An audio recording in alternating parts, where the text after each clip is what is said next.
August 1st, 2022 on The Bold and the Beautiful, the episode that gave us crazy talk, church bells, and a beautiful sin union. Hello, Soap Opera Nation. Welcome back. I'm your host, Keisha Chantal, your soap opera savant for all things petty, here with another messy recap of The Bold and the Batshit Crazy. Are you ready? Let's get into it. We left off on Friday with Finn remembering something that Steffi mentioned about a favorite place in Monte Carlo, so he rushes off to go find her. But you know Mr. Bell didn't kill off Finn and make you wait 4 whole months just so Finn could easily find Steffi with no build-up, did you? Silly rabbit. It's called suspense. If you wanted to fall asleep, you'd be watching The Young and the Restless. I don't know why, but when I saw these two, I thought to myself, is this supposed to be a poor man's Monte Carlo version of Steffi and Finn? I know I'm bad. And that's why you love me. Anyway, while Finn puts a call in to mom and dad who are back at the hotel, Steffi is across the bay or whatever, just looking like the saddest, hottest woman ever. I mean, seriously, have you ever seen sadness just look so beautiful?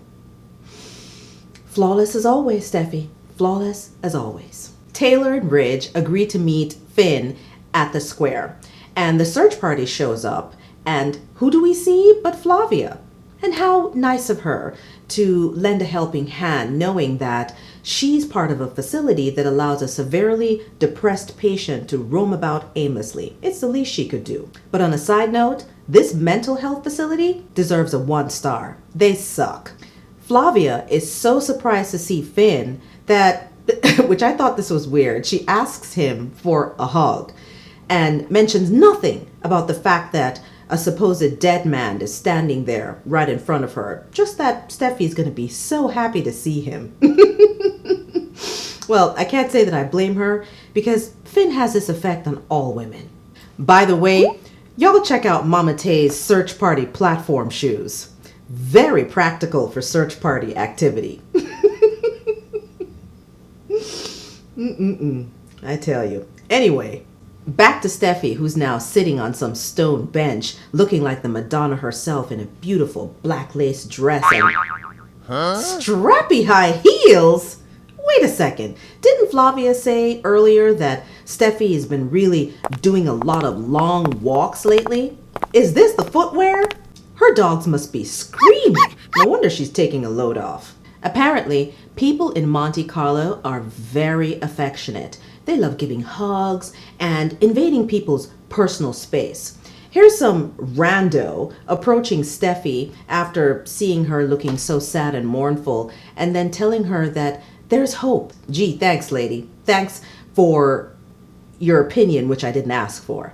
I gotta say, bravo, absolute bravo on the shot of Steffi lighting the candles. Beautiful, sad, and perfectly linked with Finn running down the steps of the stairs, hearing the bell ring, and then going to see if he could find Steffi in the church on the off chance. And wouldn't you know it? Steffi!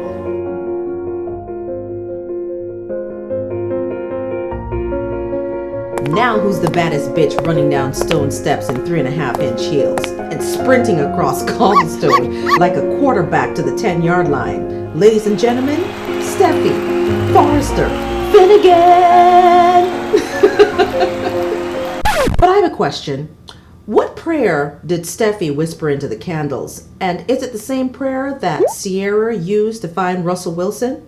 I need a copy. Stat. Awesome editing and 360 camera work of our faves in the church courtyard. And I especially love that camera angle through the bell tower of Steffi and Finn in each other's embrace. Very well done. And then the church bells start ringing and going crazy. That is Bradley telling y'all that he's 100% that bitch when it comes to romantic payoffs. More on that later though. Oh, y'all want to talk about Sheila and her craziness? Okay, let's do it.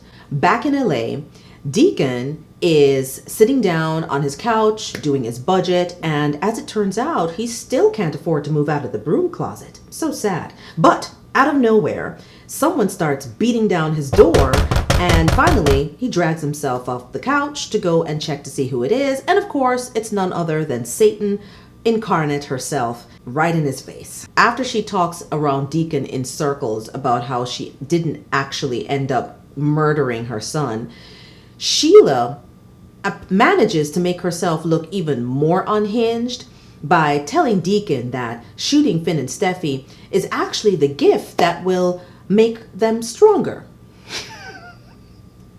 Of course, Deacon had no words for her lunacy. And then Detective Hot Dog and one of his buns showed up at the door asking about Sheila. To be continued. Now I think it's probably a good time to revisit Mr. Bell's Soap Opera Digest interview from the April 13th issue. Looking back at his comments, this mess finally makes sense. In time, Steffi will get through it.